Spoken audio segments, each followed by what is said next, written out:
ಮೊದಲಿಗೆ ನಮ್ಮ ಮತದಾರರ ಪಟ್ಟಿಗಳ ವಿಶೇಷ ಸಮಗ್ರ ಪರಿಷ್ಕರಣೆಯನ್ನು ಕೆಲಸ ನಡೆದಿತ್ತು. ಅದು ಒಂದು ಫೇಸ್ ಈಗ ಮುಕ್ತಾಯ ಆಗಿರ್ತದೆ. ನಿನ್ನೆ ದಿನಾಂಕ 24ನೇ ತಾರೀಕಿಗೆ ನಾವು ಕರಡು ಮತದಾರರ ಪಟ್ಟಿಯನ್ನು ಪ್ರಕಟ ಮಾಡಿದ್ದೀವಿ. SIR ಪ್ರಾರಂಭವಾದಾಗ ತಮ್ಮೊಟ್ಟಿಗೆ ಎಲ್ಲ ಮಾತಾಡಿದಾಗ ನನಗೆ 2,30,6 ಮತದಾರರು ಇದ್ರು ಅಂತ ಹೇಳಿದ್ವಿ. ತದನಂತರದಲ್ಲಿ ಪ್ರತಿ ವಾರ 15 ದಿನಗಳಿಗೊಮ್ಮೆ ನಾವೇನು ನಿಮ್ಮೊಟ್ಟಿಗೆ ಪತ್ರಿಕಾ ಪ್ರಕಟಣೆ ಮತ್ತು ಮಾಹಿತಿಯನ್ನ ಶೇರ್ ಮಾಡ್ತಾ ಬಂದ್ವಿ. ಅದರಲ್ಲಿ ASDD ಅಂತ ಹೇಳಿ ಅಬ್ಸೆಂಟಿ, ಶಿಫ್ಟೆಡ್, ಡೆತ್, ಡಿಲೀಷನ್ ಇವುಗಳನ್ನೆಲ್ಲ ನಾವು ತೆಗೆದಾಗ ಸುಮಾರು 46,739 ಮತದಾರರನ್ನ ನಾವು ಈಗಾಗಲೇ ತೆಗೆದಿದ್ದೀವಿ.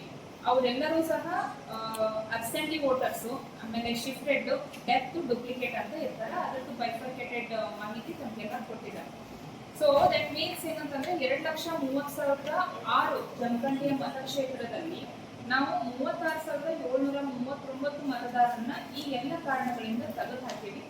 ಈಗ ಸದ್ಯ ನಮ್ಮ ಕರಡು ಮತದಾರರ ಯಾದಿ ಪ್ರಕಟ ಆಗಿದೆ. ಆ ಕರಡು ಮತದಾರರ ಯಾದಿಯ ಪ್ರಕಾರ ಈಗ ಸದ್ಯ ಇರುವಂತಹ ಮತದಾರರ ಸಂಖ್ಯೆ 1,93,260.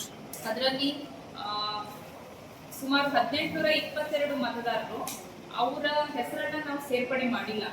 ಆ 1,822 ಮತದಾರರನ್ನ ಯಾಕೆ ಮಾಡಿಲ್ಲ ಅಂತಂದ್ರೆ ಅವ್ರು ಕೆಲವೊಂದು ಕರೆಕ್ಷನ್ಸ್ ಇದಾವೆ. ಅವರ ಮತದಾರರ ಪಟ್ಟಿಯಲ್ಲಿ 2002ರಲ್ಲಿ ಅವ್ರದ್ದು ಯಾವುದೇ ದಾಖಲೆಗಳು ಇಲ್ಲ ಅಂತ ಕಂಡುಬಂದಂತಹ ಮತದಾರರು ಸುಮಾರು 601 ಇರ್ತಾರೆ. ಅಂಡ್ ಕೆಲವೊಂದು ಎನಾಮಲೀಸ್ ಅಂತಂದ್ರೆ 2002ರಲ್ಲಿ ಅವ್ರೇನು ಮ್ಯಾಪಿಂಗ್ ಮಾಡಿದ್ರು, ಆ ಮ್ಯಾಪಿಂಗ್ ಮಾಡಿರುವಂತಹ ವ್ಯಕ್ತಿಯ ಜೊತೆಗೆ ಇವರದ್ದು ಹೊಂದಾಣಿಕೆ ಆಗಿಲ್ಲ ಮತದಾರರ ಯಾದಿಯಲ್ಲಿ. ಸೊ ಹಾಗಾಗಿ ಅಂತವರು ಸುಮಾರು 1,221 ಇದ್ದಾರೆ. ಸೊ 1,822 ಜನರಿಗೆ ನಾವು ಮುಂದಿನ ಹಂತದಲ್ಲಿ ನೋಟಿಸ್ ಅನ್ನ ಕೊಡುವಂತಹ ಪ್ರಕ್ರಿಯೆಯನ್ನ ಮಾಡ್ತೀವಿ.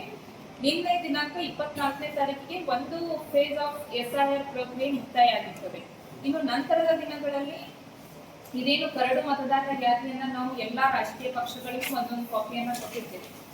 ರಾಜಕೀಯ ಪಕ್ಷದ ಮುಖಂಡರು, ಅಧ್ಯಕ್ಷರು, ಅಲ್ಲಿ ಇರುವಂತಹ ಬೂತ್ ಲೆವೆಲ್ ಏಜೆಂಟ್ಗಳು ಈ ಕರಡು ಮತದಾರರ ಪಟ್ಟಿಯನ್ನ ಪರಿಶೀಲನೆ ಮಾಡಿ ಯಾವ ಮತದಾರರ ಹೆಸರು ಬಿಟ್ಟು ಹೋಗಿರ್ತದೆ ಅಥವಾ ಯಾವ್ದಾದ್ರು ಮತದಾರರ ಹೆಸರು ಮತ್ತೆ ಡಬಲ್ ಆಗಿರ್ತದೆ, ಏನು ಅವರ ಕ್ಲೇಮ್ಸ್ ಅಂಡ್ ಆಬ್ಜೆಕ್ಷನ್ಸ್ ಏನಿದಾವೆ ಅವುಗಳನ್ನ ಸಲ್ಲಿಸಬಹುದು.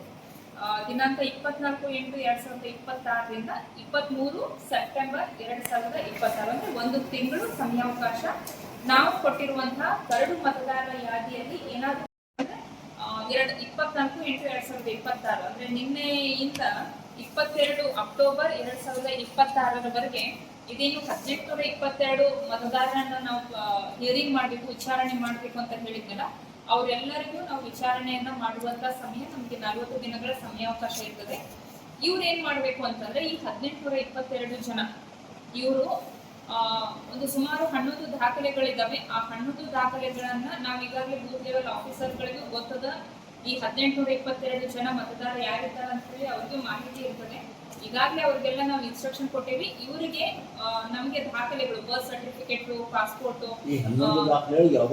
ಯಾವ್ದಾದ್ರು ಒಂದನ್ನ ಅವರು ಸಲ್ಲಿಕೆ ಮಾಡಿ AEROಗೆ ಸಬ್ಮಿಟ್ ಮಾಡಿ ಅವ್ರು ಕೊಟ್ಟರು ಅಂತಂದ್ರೆ ಅವರನ್ನು ಸಹ ನಾವು ಅಪ್ರೂವಲ್ ಮಾಡ್ತೀವಿ. ನಾನಾ ಕಾರಣಗಳಿಂದ ಆ ಮತದಾರರ ಅರ್ಹತೆಯನ್ನ ದೃಢೀಕರಣ ಮಾಡೋದಕ್ಕೆ ಆಗದಂತಹ ಪರಿಸ್ಥಿತಿ ಇದ್ದಾಗ ಅಂತಹ ಪ್ರಕರಣಗಳು ನನ್ನ ಕಡೆಗೆ ಬರ್ತವೆ. ನಂತರದಲ್ಲಿ ನಾನು ಡಿಸಿಷನ್ ಅನ್ನ ತಗೊಂಡು ಮುಂದುವರಿತೀನಿ.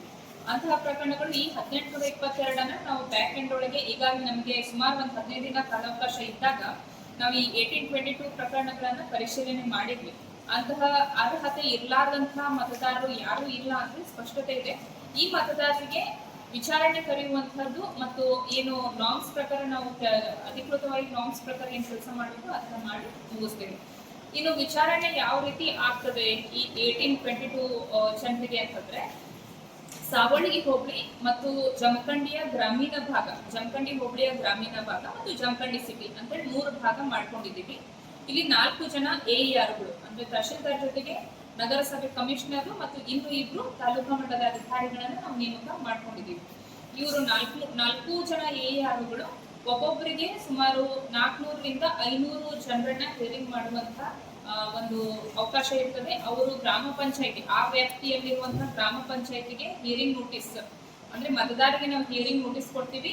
ಈ ದಿನಾಂಕದಂದು ನೀವು ಈ ಸಮಯಕ್ಕೆ ಈ ಪ್ಲೇಸ್ಗೆ ನೀವು ಬರ್ರಿ ಅಂತ ಹೇಳಿ ತಮ್ಮ AER ಮಾಹಿತಿ ಕೊಡ್ತಾರೆ. ಈ 1822 ಜನ ಅಲ್ಲಿಗೆ ಹೋಗಿ, ಅಂದ್ರೆ ಅವ್ರಿಗೆ ನೋಟಿಸ್ ಬಂದಿರ್ತದೆ ಅದ್ರ ಪ್ರಕಾರ ಅಲ್ಲಿಗೆ ಹೋಗಿ ಅವ್ರಿಗೆ ಈಗಾಗಲೇ ಬೂತ್ ಲೆವೆಲ್ ಆಫೀಸರ್ಗಳು ಮಾಹಿತಿ ಕೊಟ್ಟಿರ್ತಾರೆ. ಈ ದಾಖಲೆಗಳನ್ನ ತಗೊಂಡು ನೀವು AER ಹತ್ರ ಹೋಗಿ ಅಂತ ಹೇಳಿ ಅದ್ರ ಪ್ರಕಾರ ಅವ್ರು ಹೋಗಿ ವಿಚಾರಣೆ ಹಾಜರಾದ್ರು ಅಂತಂದ್ರೆ ಅವರನ್ನ ಸೇರಿಸುವಂತ ಕೆಲಸವನ್ನು ಮಾಡ್ತೇವೆ. ನಗರಸಭೆ ವ್ಯಾಪ್ತಿ ಒಳಗೆ ಸಿಟಿ ಒಳಗೆ ಸುಮಾರು 800 ಜನರನ್ನ ನಾವು ಇಲ್ಲಿ ಹಿಯರಿಂಗ್ ಕರೆಯುವಂತಹ ಪರಿಸ್ಥಿತಿ ಇರೋದ್ರಿಂದ ಇಲ್ಲಿ ನಾವೇನ್ ಮಾಡ್ತೀವಿ, ಶಿಫ್ಟ್ ಆಗಿ ಮಾಡ್ತಾ ನಗರಸಭೆ ಮತ್ತು ಕಮಿಷನರ್ ಮತ್ತು ನಮ್ಮ ತಹಶೀಲ್ದಾರ್ ಇಬ್ರು ಸಹ ಜಂಟಿಯಾಗಿ ಕೆಲಸವನ್ನ ಮಾಡ್ತಾರೆ. 1825 ಇರುವಲ್ಲಿ ಎಲ್ಲೆಲ್ಲಿ ಸರ್ಕಾರಿ ಕಟ್ಟಡಗಳಿದ್ದಾವೆ, ಇದೆಲ್ಲ ತಮಗೆಲ್ಲ ಗೊತ್ತು. ನಾವು ಫೆಸಿಲಿಟಿ ಸೆಂಟರ್ಗಳನ್ನೆಲ್ಲ ಮಾಡಿದ್ವಿ, ಸುಮಾರು 11 ಜಾಗದಲ್ಲಿ ಫೆಸಿಲಿಟಿ ಸೆಂಟರ್ಗಳನ್ನ ಮಾಡಿದ್ವಿ. ಅವುಗಳಲ್ಲಿ ಮತ್ತೆ ಯಾವುದು ಉಪಸ್ಥಿತ ಅಂದ್ರೆ ನಮ್ಗೆ ಯಾವುದು ಕರೆಕ್ಟ್ ಪ್ಲೇಸ್ ಅನಿಸ್ತದ, ಅಂದ್ರೆ ಯಾವ ಮತದಾರ ಯಾವ ಜಾಗದಲ್ಲಿ ಈ 800 ಮತದಾರ ಜಾಸ್ತಿ ಸಂಖ್ಯೆ ಅದನ್ನು ಆ ಕ್ಷೇತ್ರದಲ್ಲಿ ಆ ಮತದಾರರಿಗೆ ಅನುಕೂಲ ಆಗುವಂತ ಯಾವ್ದಾದ್ರು ಶಾಲೆ ಸರ್ಕಾರಿ ಕಟ್ಟಡ ಇತ್ತು ಅಂದ್ರೆ ಅದನ್ನ ಐಡೆಂಟಿಫೈ ಮಾಡಿ ಹಿರಿಯ ಕರೆಯುವಂತ ವ್ಯವಸ್ಥೆಯನ್ನ ನಾವು ಮುಂದಿನ ದಿನಗಳಲ್ಲಿ ಮಾಡೋದಿಲ್ಲ. ಸೊ ಇದಿಷ್ಟು ವಿಚಾರಣೆ ಮಾಡುವಂತದ್ದು. ಮತ್ತು ಇದಾದ್ಮೇಲೆ ಇದೆಲ್ಲ ಪ್ರೊಸೆಸ್ ಕಂಪ್ಲೀಟ್ ಆದ್ಮೇಲೆ ಫೈನಲ್ ಆಗಿ ನಾವು ಈಗ ಸದ್ಯ ಡ್ರಾಫ್ಟ್ ರೋಲ್ ಅನ್ನ ಮಾಡಿದ್ವಿ. ಫೈನಲ್ ಪಬ್ಲಿಕೇಶನ್ ಆಫ್ ಈ ರೋಲ್ 27 ಅಕ್ಟೋಬರ್ 2026 ಅಂತಂದ್ರೆ ಈ ಪೂರ್ತಿ ಈ SIR ಪ್ರಕ್ರಿಯೆ 27ನೇ ತಾರೀಕಿಗೆ ಮುಕ್ತಾಯ ಆಗ್ತದೆ. ಸೋಫಾರ್ ಜಮಖಂಡಿ ಸಾರ್ವಜನಿಕರು, ಜಮಖಂಡಿ ಮತಕ್ಷೇತ್ರದ ಮತದಾರರು ಬಹಳಷ್ಟು ಆಕ್ಟಿವ್ ಆಗಿ ನಮ್ಮ SIR ಪ್ರಕ್ರಿಯೆಯಲ್ಲಿ ಭಾಗವಹಿಸಿದ್ರು. ನನ್ನ ವಿನಂತಿ ಏನಂತಂದ್ರೆ ಅಗೇನ್ ಡ್ರಾಫ್ಟ್ ರೋಲ್ ಅನ್ನ ಅವರು ಪರಿಶೀಲನೆ ಮಾಡಲಿ. ಅದು ECI ವೆಬ್ಸೈಟ್ ಒಳಗೂ ಸಹ ಅವೈಲೇಬಲ್ ಇದೆ. ಏನೇ ಕರೆಕ್ಷನ್ಗಳು ತಿದ್ದುಪಡಿಗಳಿದ್ರು ಸಹ ಅವ್ರ ಅಪ್ಲಿಕೇಶನ್ ಆನ್ಲೈನ್ ಹಾಕಿನೂ ಸಹ ನಮಗೆ ಕೊಡ್ಬೋದು, ಅವುಗಳನ್ನ ತಿದ್ದುಪಡಿ ಮಾಡ್ತೇವೆ. ಅಂಡ್ ಯಾವುದೋ ಹೆಸರು ತಪ್ಪಿರ್ಬೋದು, ವಯಸ್ಸಿನ ಅಂತರ ಇರ್ಬೋದು,